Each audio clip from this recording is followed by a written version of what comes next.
राजीव कोरेले जी को आमंत्रित करता हूँ। डॉक्टर राजीव कोरेले जी, आयोजन, यस वेलकम। सर, आप सभी को प्रणाम। मेरे वरिष्ठ गुरुजन, चर्चा करेंगे proof of effectiveness for ASU drug. A for Ayurveda, S for Unani, S for Siddha, U for Unani. औषधि जो सबको अमृत तुल्य गुण दे, औषधि जो सबको जीवन दे, औषधि जो रोगों से बचाए, औषधि जो हमारी जीवनी शक्ति को बढ़ाए, सारी समस्याओं को निवारण करे, चाहे वो बीमारियों से बचाने की शक्ति हो या रोग हो जाए तो रोग से निवारण की शक्ति, वो सारी की सारी शक्तियां जो है औषधि में समाहित है। उसो नाम रसा। ये भगवान धन्वंतरी का जो आयुर्वेद अवतरित जो करा गया है वो औषधियों के कारण ही अमृत है। अगर औषधियां ना हो तो हम शिक्षा के द्वारा भी यद्यपि रह सकते हैं, लेकिन फिर भी हमें औषधि की कहीं ना कहीं आवश्यकता है। अपने गुरुदेव सीबी जहां साहब को मैं प्रणाम करता हूं। तो आज हम चर्चा करेंगे प्रूफ ऑफ एफिकेसी पर। तो ये ड्रग डिस्कवरी का एक बेसिक सिस्टम है कि कोई भी ड्रग जो है डिस्कवरी होती है उसके लिए पहले हमारे पास कोई ना कोई तथ्य होते हैं, कोई ना कोई हमारे पास नॉलेज होता है, कोई ना कोई हमारी विजडम होती है। उस विजडम के आधार पर हम अपने प्रोडक्ट को प्लान करते हैं। कई बार जो है हमारी विजडम हमारे ऋषियों के द्वारा दी गई है, उसके आधार पर भी हम औषधियों को बनाते हैं। लेकिन जब हम ड्रग डिस्कवरी करते हैं, नया कोई इन्वेंशन करते हैं, नया कोई एप्लीकेशन सोचते हैं, तो उसके लिए हम अपने सिद्धांतों के आधार पर हम ड्रग का डिजाइन करते हैं। डिजाइन करने के लिए चूंकि हम आयुर्वेद की बात करते हैं तो हम ड्रग एंड कॉस्मेटिक एक्ट में जो वर्णित है शेड्यूल फर्स्ट, जिसमें कि 57 बुक्स अभी वर्णित हैं, उन बुक्स में जो भी फॉर्मुलेशन दिए गए हैं तो वो सारे के सारे हमारे रूल 158 बी के अंतर्गत 3H के अंतर्गत आते हैं, 3A के अंतर्गत। तो इनके द्वारा जो क्लासिकल फॉर्मुलेशन कहलाते हैं, शास्त्रीय योग कहलाते हैं।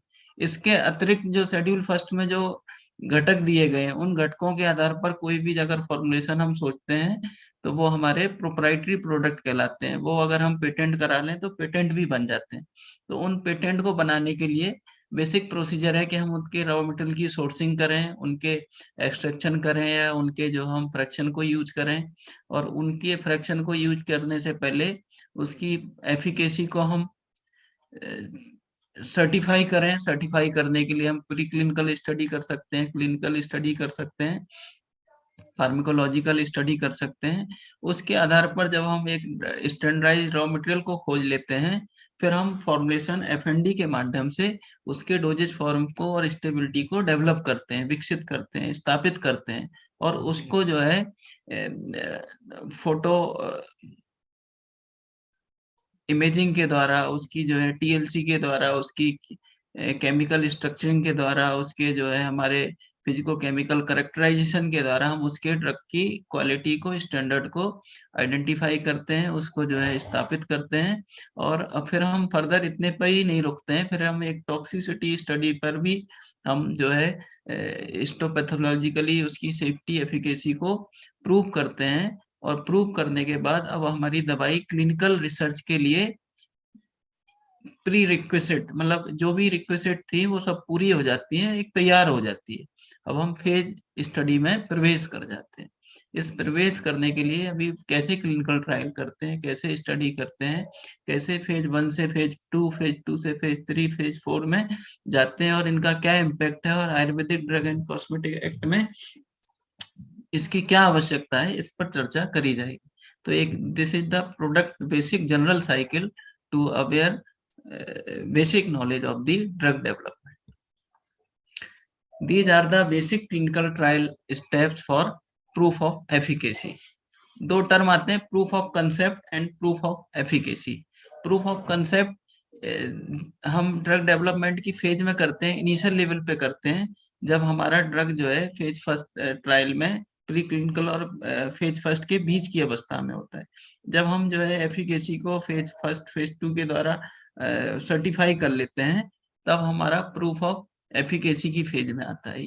इसके बेसिक स्टेप यही है जो मैंने बताया, स्टडी का डिजाइन, कि हमने किस पर्पज से चाहिए, किस इंडिकेशन से चाहिए, किस कॉज से चाहिए, उसका जो है NDA, clinical protocol, ethical approval by institutional ethical committee और institutional review board, CTRI registration, it is must for all clinical trials. इसके बिना आपका ट्रायल कोई वैल्यू नहीं है उसकी, सिर्फ पेपर का टुकड़ा है। और ये सब हम लोगों के लिए फ्यूचर की जरूरतें हैं। ड्रग प्रिपरेशन, ट्रायल रजिस्टर्ड करने के बाद हम एक ड्रग को एक स्टैंडर्ड SOP से, स्टैंडर्ड तरीके से बनाते हैं, और फिर उसको जो है हम, जो भी हमारे आउटकम्स आते हैं उनको हम पेटेंटिंग के लिए फाइल करते हैं, लाइसेंसिंग के लिए फाइल करते हैं। आयुर्वेद में तो क्लिनिकल ट्रायल रिसर्च के लिए अभी सच कोई अभी बहुत ज्यादा SOP अभी इम्प्लीमेंट नहीं हुआ है, लेकिन मॉडर्न में अगर कोई दवाई ट्रायल के लिए भी बनानी है तो उसके लिए भी एक इनिशियल लाइसेंस लेना पड़ता है। तो क्लिनिकल ट्रायल्स जो है उसके हॉस्पिटल और डिस्पेंसरी में मल्टी सेंट्रिक और सिंगल सेंट्रिक जैसे भी डिजाइन हो उसके हिसाब से कराते हैं, इन्वेस्टिगेशन करते हैं, डाटा कलेक्शन करते हैं, रिकॉर्ड कीपिंग करते हैं।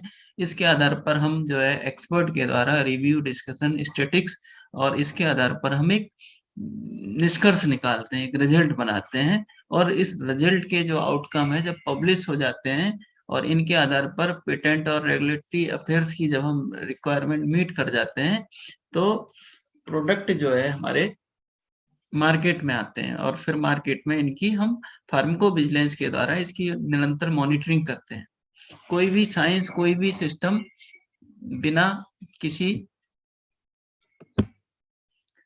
3P, जो हमारे अभी कल दीक्षांत समारोह में गवर्नर साहब आए, उन्होंने बताया कि कोई भी सिस्टम, कोई भी साइंस 3 चीजों पर आधारित होती है जिसमें अगर उन्नति चाहते हैं आप। पहला है प्रोडक्ट, प्रोडक्ट आपका क्वालिटी, एफिकेसी और सेफ्टी को पूर्ण करता हो, सारी रिक्वायरमेंट को मीट करता हो।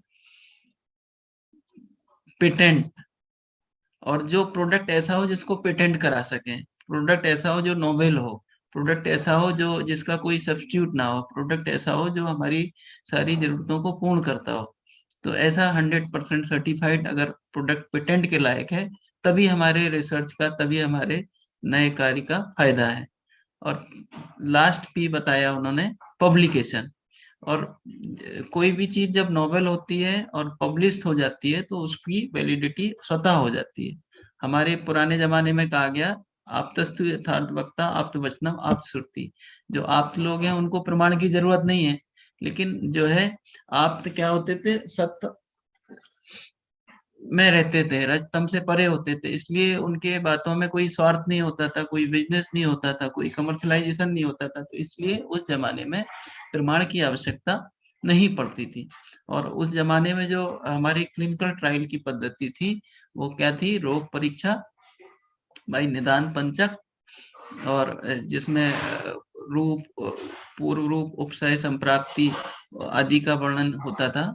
निदान, रूप, पूर्व रूप, उपसय, संप्राप्ति का वर्णन होता है। और रोगी परीक्षा, रोगी परीक्षा 3 प्रकार से, और षड्विध परीक्षा, अष्टविध परीक्षा, 10विध परीक्षा। अष्टविध परीक्षा में योग रत्नाकर ने बताया, रोगाक्रांत शरीरस्थ स्थानमस्तो परीक्षेत नाड़ी मूत्रम मलम जिह्वा शब्द स्पर्श दीर्घाकृति।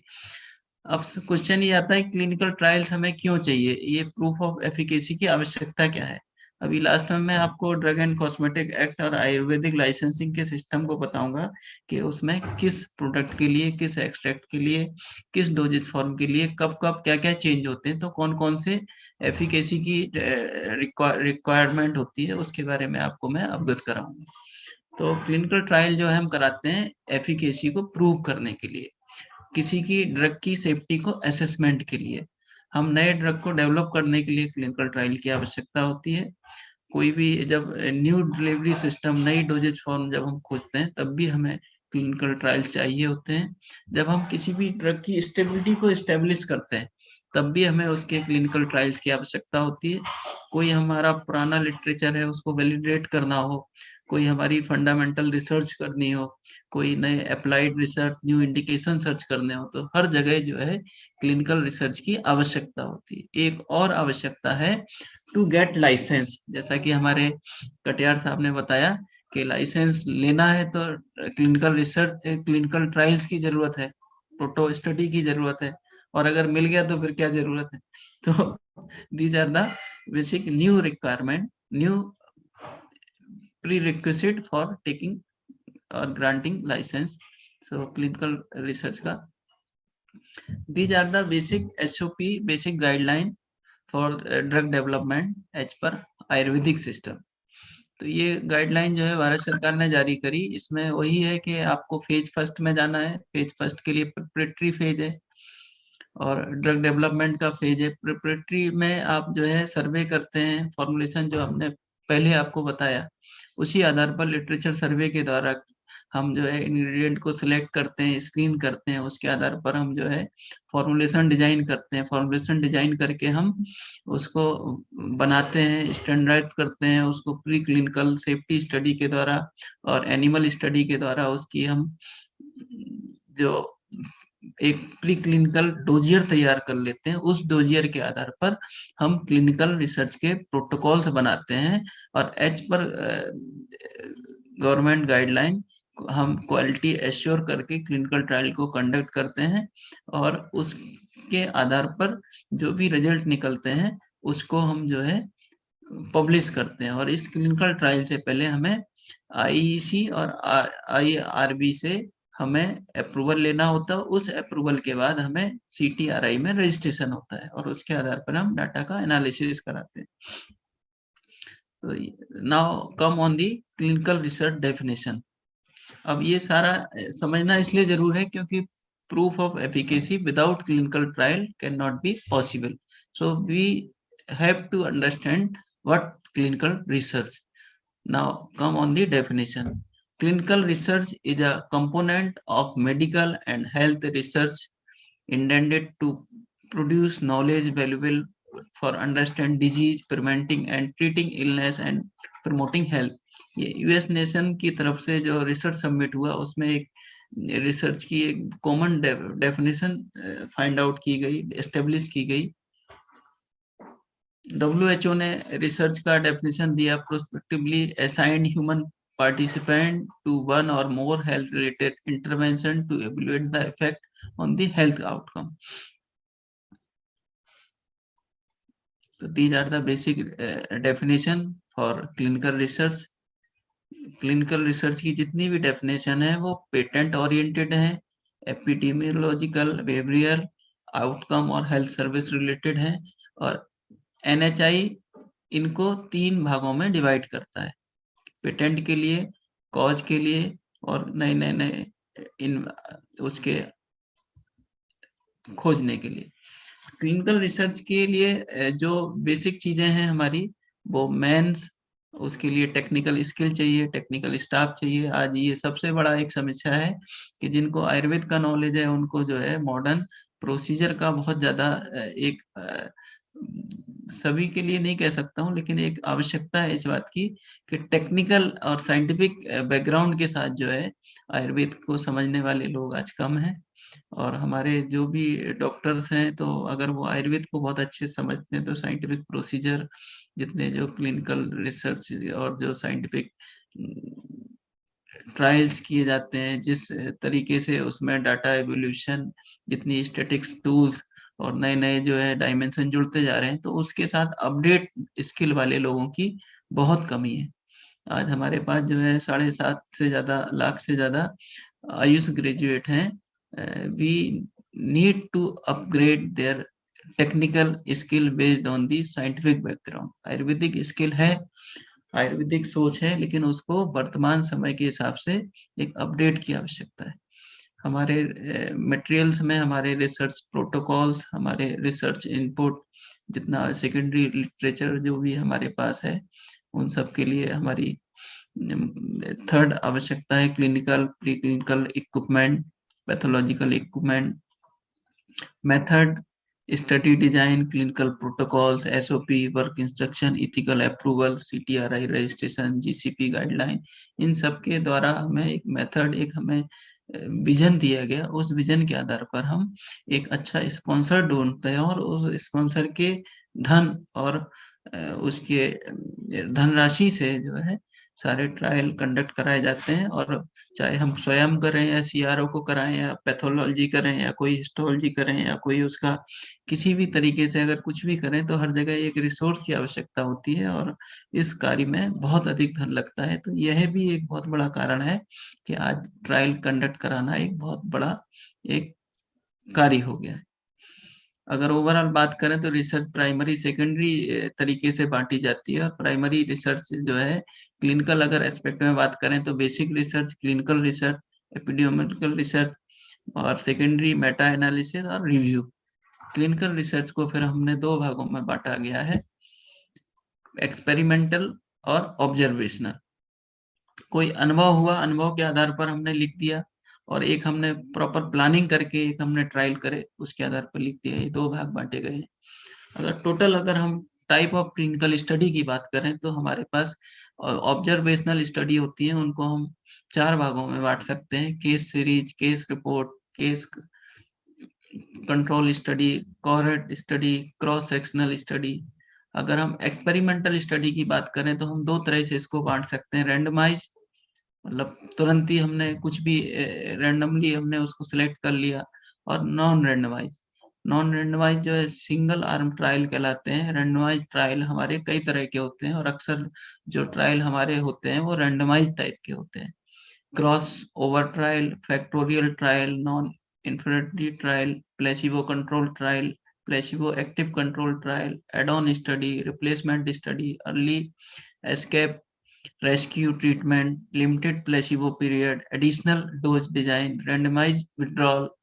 ये सारे के सारे जो है हमारे एक क्लिनिकल स्टडी के तरीके हैं जो हमारे रिसर्च में मिल जाते हैं। अगर हम इनको ओवरऑल अगर हम समराइज करें तो जो रैंडमाइज ट्रायल हैं वो ओपन क्लिनिकल ट्रायल कहलाते हैं, सिंगल ब्लाइंड ट्रायल्स कहलाते हैं, डबल ब्लाइंड ट्रायल्स कहलाते हैं, ट्रिपल ब्लाइंड ट्रायल्स कहलाते हैं, और ब्लैक बॉक्स डिजाइन।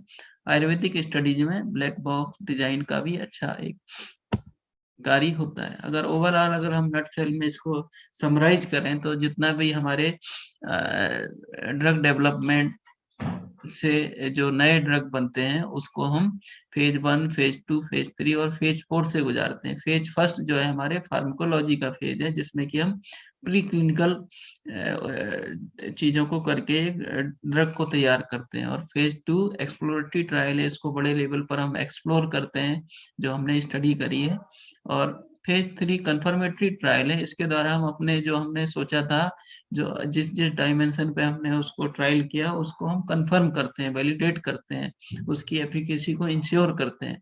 उस एश्योरेंस के बाद हम उसको मास लेवल पर मार्केट में डालते हैं। इसी फेज थर्ड का जो ट्रायल है, जो कंफर्मेटरी ट्रायल है, इसी को फिर हम लाइसेंस के लिए अप्लाई कर देते हैं। लाइसेंस के लिए अप्लाई करने के बाद इसके जो है हम मार्केटिंग करते हैं, मार्केटिंग के साथ इसकी निगरानी रखते हैं, फार्माकोविजिलेंस रखते हैं। इसके द्वारा फिर हम जो है उसके ऑब्जर्वेशन को देखते हैं, पोस्ट मार्केटिंग सर्वे करते हैं, उस सर्वे के आधार पर ड्रग को ऑब्जर्व करते हैं, उसको अपग्रेड करते हैं, या उसमें कोई कमी होती है तो विड्रॉ करते हैं।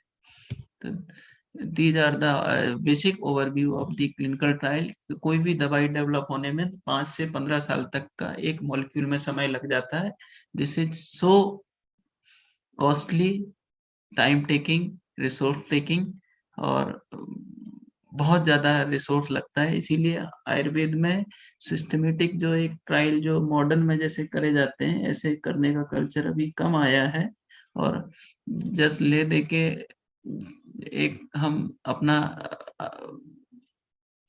कार्य कर देते हैं, बस निपटाने वाली बात हो गई कि जस्ट हमने 30-50 पेशेंट देखे और उसको एक रिकॉर्ड करके उनका ऑब्जर्वेशन लिख दिया। लेकिन कंट्रोल ट्रायल और उनका जो है सारे फैक्टर को इंक्लूड एक्सक्लूड करके प्रॉपर प्रोटोकॉल के हिसाब से ट्रायल करना आज की डेट में बहुत टफ कार्य है, और इसके लिए स्किल्ड मैन पावर जो है हमारी टेक्निकल स्टाफ की बहुत कमी है। तो इसके लिए बहुत ज्यादा अवेयरनेस की आवश्यकता है, बहुत ज्यादा लोगों को जगाने की आवश्यकता है, बहुत ज्यादा नॉलेज शेयरिंग की आवश्यकता है। और इस काम को सीआरओ के माध्यम से आजकल किया जा रहा है, लेकिन सीआरओ भी बहुत पैसे लेते हैं। तो जो नो प्रॉफिट नो लॉस पे, या सोसाइटी में एक वेलनेस के और सामाजिक दायरे के हिसाब से काम करने वाले ऐसे CROs की लोगों की आवश्यकता है।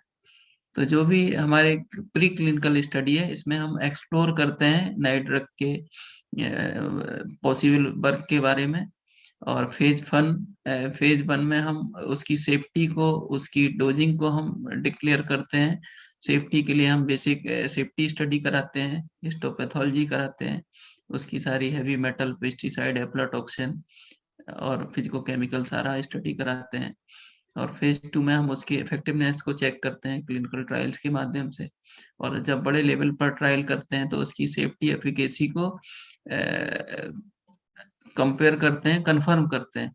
और इसको जब हम फिर जो है हमारे रिजल्ट पॉजिटिव आते हैं, सिग्निफिकेंट वैल्यू होती है हमारे ट्रायल की, तो फिर हम उसको FDA में अप्रूवल के लिए सबमिट करते हैं। FDA से जब कंफर्म हो जाता है तो उसको हम मार्केट में उतारते हैं और पोस्ट मार्केटिंग सर्वे को हम फिर नोट करते हैं। और इसमें हम evaluating the drug over the time a large number of the patient. These are the basic overview. फिर से समझ लीजिए, प्री क्लिनिकल ट्रायल फेज 1 20 से 80 100 तक के जो पार्टिसिपेंट को लेकर ट्रायल करे जाते हैं, फेज 1 ट्रायल। तो आयुर्वेदिक ट्रायल जो जितने भी होते हैं वो कहीं ना कहीं फेज 1 की अवस्था में ही बहुधा होते हैं। इसको हमें जो 4 फेज का स्ट्रक्चर है, इंटरनेशनल स्ट्रक्चर, इस पर कहीं ना कहीं वर्कआउट करना होगा। फेज 2 ट्रायल में हम 100 to 300 पेशेंट तक लेते हैं। फेज 3 में हम 1000 से लेकर 3000 तक पार्टिसिपेंट को जोड़ते हैं। और इसमें मल्टी सेंट्रिक ट्रायल्स होते हैं, अलग अलग की कंडीशन, अलग अलग तरीके से एवेल्युएट करके उनके रिजल्ट को सब जगह से कंपेयर करते हैं। और FDA के अप्रूवल फेज 3 के बाद FDA अप्रूवल में जाते हैं। FDA जब पूरा रिव्यू करता है सेफ्टी को, एफिकेसी को, उसके प्रोसीजर को, उसके एफिकेसी को, देयर आफ्टर जब हमें ड्रग का लाइसेंस मिल जाता है तो फेज 4 का ट्रायल होता है, जिसमें हम 10,000 से ज्यादा जो है पेशेंट पे ट्रायल करते हैं। मतलब 10,000 से लेकर लाखों पेशेंट को जब हम डील करते हैं तो फेज 4 की अवस्था में आ जाते हैं। तो इसको और आप समझ सकते हैं, test drug for healthy individual, safety study, large group के लिए हम करते हैं फेज 2 में, वाइडर डेमोग्राफिक एरिया के लिए करते हैं फेज 3 में। और हम फेज 4 में जो है मार्केट भी चलता रहता है, मॉनिटरिंग भी चलती रहती है। तो अगर हम इसकी बात करें, exploratory drug development phase 1 and phase 2, तो फेज 1 और फेज 2 इम्पोर्टेंट है, क्योंकि फेज 1 में हम एक बेसिक लेवल पे जाते हैं और फेज 2 में आते आते हम प्रूफ ऑफ कंसेप्ट, जो उसका जो हमने सिद्धांत बनाया उस पर कहीं ना कहीं हम थोड़े कंफर्म हो जाते हैं। तो फेज 1 और फेज 2 का डिफरेंस आप समझिए, सैंपल साइज का अंतर है, सेफ्टी। फेज 1 में हम सेफ्टी की बात करते हैं, फेज 3 में हम एफिकेसी की बात करते हैं।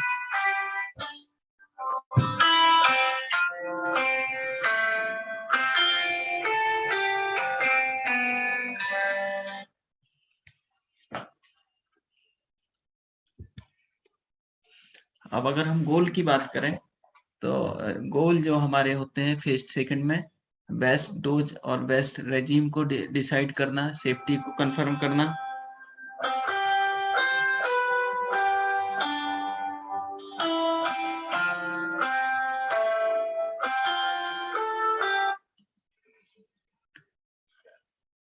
administered in the combination with what, if anything, patient who will respond, degree of efficacy। तो हम इंडिकेशन को हम जो है कंफर्म कर लेते हैं, हम पेशेंट जो रेस्पॉन्ड कर रहे हैं उनको कंफर्म कर लेते हैं और इसके रिजल्ट को कंफर्म कर लेते हैं। अब ये बेसिक आपको मैंने जनरल गाइडलाइन बता दिया कि कैसे कैसे ओवरव्यू होता है क्लिनिकल ट्रायल्स का।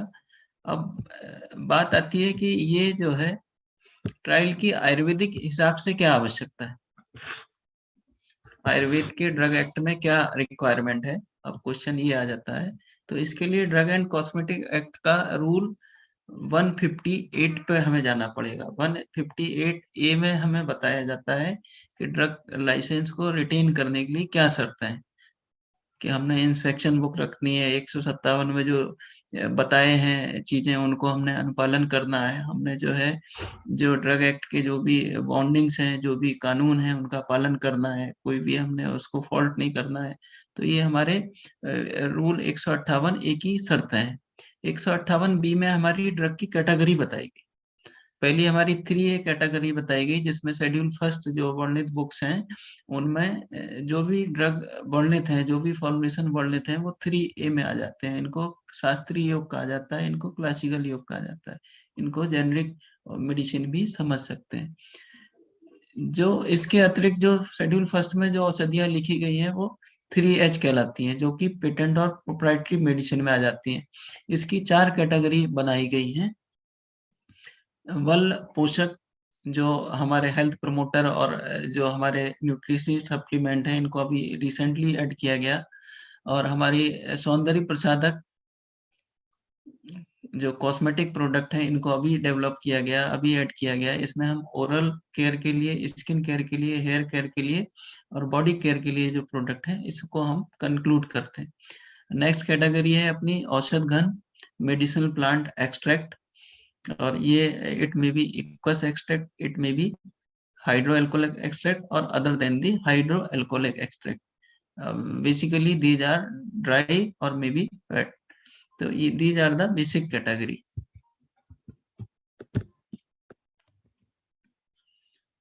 अब ये जो नेक्स्ट इसमें बताया गया कि एफिकेसी किसके लिए करानी, कब करानी, कब नहीं करानी, ये बेसिक डाउट्स रहते हैं कि हमारे जो मैन्युफैक्चरर्स के कि हमने जो है क्लिनिकल ट्रायल चाहिए, नहीं चाहिए, क्या चाहिए। तो 158B जो है उसमें ये बताया गया कि आपको लाइसेंस जो देना है उसके लिए क्या जरूरत है। ये बेसिकली लाइसेंसिंग अथॉरिटी के लिए बेसिक चीजें हैं, क्योंकि हमें इसलिए पता होनी चाहिए क्योंकि हमने लाइसेंस लेना है। तो देने वाले के लिए और लाइसेंस लेने वालों के लिए, दोनों के लिए नॉलेज बहुत आवश्यक है कि हमने कब ट्रायल कराने हैं। तो इसमें आपको पहले आप स्क्रीन पे, स्क्रीन सभी को विजिबल हो रही है? Yes yes. हाँ, इसको और बड़ा कर देता हूँ मैं। तो पहली कंडीशन है सर ये क्लासिकल ड्रग के लिए, 3A ड्रग के लिए। तो पहली तो ये कि जैसी की डोजेज फॉर्म क्लास शास्त्र में वर्णित है, जैसे बटी है, टेबलेट है, जैसी जैसी लिखी है वैसी की वैसी अगर हम ले रहे हैं, और उसके घटक क्लासिकल टेक्स्ट बुक के हिसाब से हैं, और अगर उसके इंडिकेशन भी जैसे शास्त्र में लिखे हैं एज सच बता रहे हैं, जैसे पंचगुण तेल है, उसमें अगर हमने आम बात लिखा है, उसमें संधि बात लिखा है, उसमें अगर कर्णसूल लिखा है, उसमें व्रण लिखा है, ठीक। तो जो एज सच लिखा उसको हमने एज सच हमने डाल दिया, तो सेफ्टी स्टडी नहीं चाहिए, सेफ्टी स्टडी नॉट रिक्वायर्ड। और इसके लिए हमें फिर लगाना क्या है, पेपर क्या है इनक्लोज करने हैं, लाइसेंस के जो योग पत्रक होता है जो हम अप्लाई करते हैं, उसके लिए पब्लिश लिटरेचर, जो शेड्यूल फर्स्ट की जो बुक है उसमें वो चीज कहाँ लिखी है उसको हमने रेफरेंस देना होता है। It reference may be taken from the FI, it may be taken from the API, or it may be from the other book of the schedule first. और proof of efficacy not required for the classical product. अब अगर हमने doses form में कोई change कर दिया, मान के चलिए हमने एक जो है प्रवाल पिस्टी और प्रवाल कैप्सूल बना दिया, या उसका हमने जो है कोई अवले है उसका हमने सिरप बना दिया, या कोई भी जो है हमने तेल है उसका घी बना दिया, what any change in the doses form of the classical product under the 3A category, if ingredient are same as per the textual, if indication is as per the textual, then also here safety not required. और इसमें publish required literature चाहिए, और इसमें proof of efficacy also not required, because हमने doses form change करी तो कहीं ना कहीं उसमें एक्सीपिएंट मिलाए हैं, एक्टिव नहीं मिलाए हैं, तो excipient assume to be inert, so proof of efficacy not required. Third category 3A drug, if explore for new indication, then ingredient as per the text indication is new, then safety study not required, but published literature required or not required, it is the discretion of the technical panel of the drug constituted by the state, concerned state under the drug act. तो वो expert panel का view है कि भाई उसमें required है या नहीं है, उसका अपना एक एंगल है सोचने का, उसके आधार पर वो तय कर सकता है। लेकिन अगर नया इंडिकेशन आप दे रहे हैं, जैसे अगर कोई चंद्रावटी है और आप कह रहे हैं कि इसमें कोई जो वर्णित लिखे हैं उसके अतिरिक्त कोई अगर आप घटक दे रहे हैं,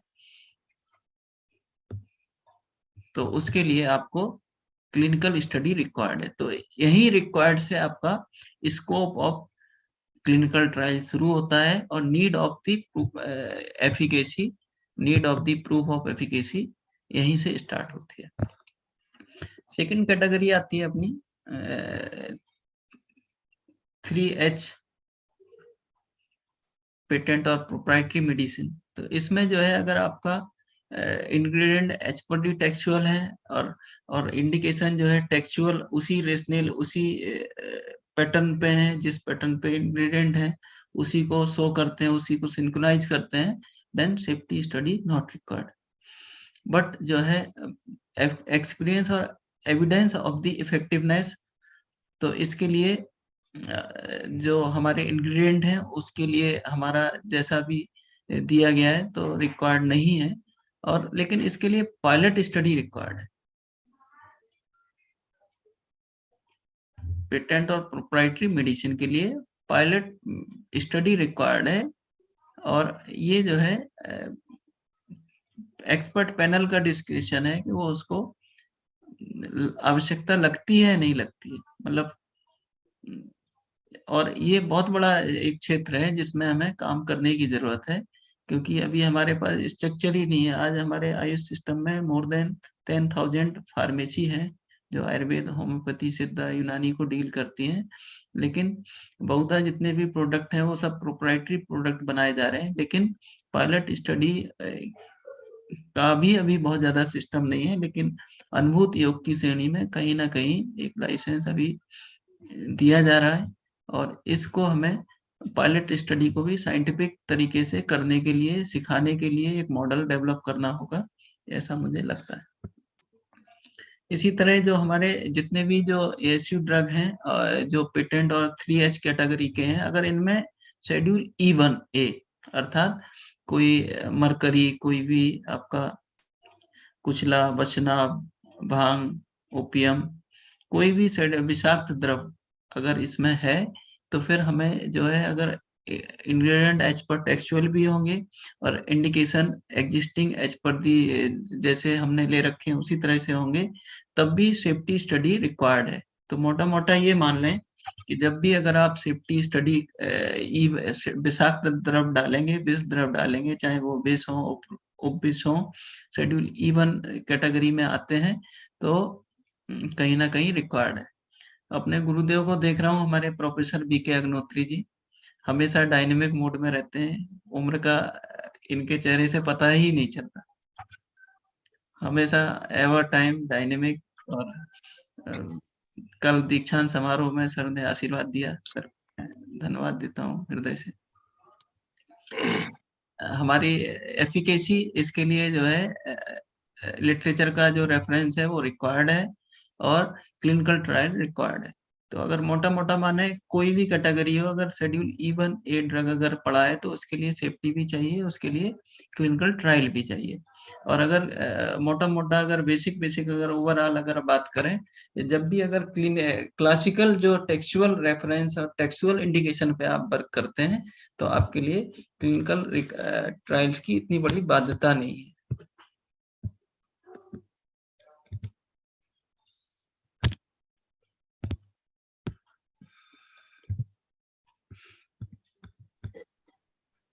तो ब्रीफ कर ले यार, मैंने हाँ जी, टाइम हो गया ना। हाँ, तो these are the basic pattern of this quality for the drug. These are the basic pattern for the quality evaluation.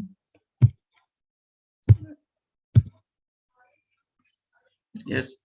So I think I am trying to give overview as suggested by the respected Dr. Pawan Sharma sir, whoever Yes, please tell concerned me. with the drug. उनका एक लंबा अनुभव है, एक पूरी life जितनी हमारी as अभी सीखने की हुई होगी उतनी उनकी पूरा अनुभव रहा काम करने का, उससे ज्यादा।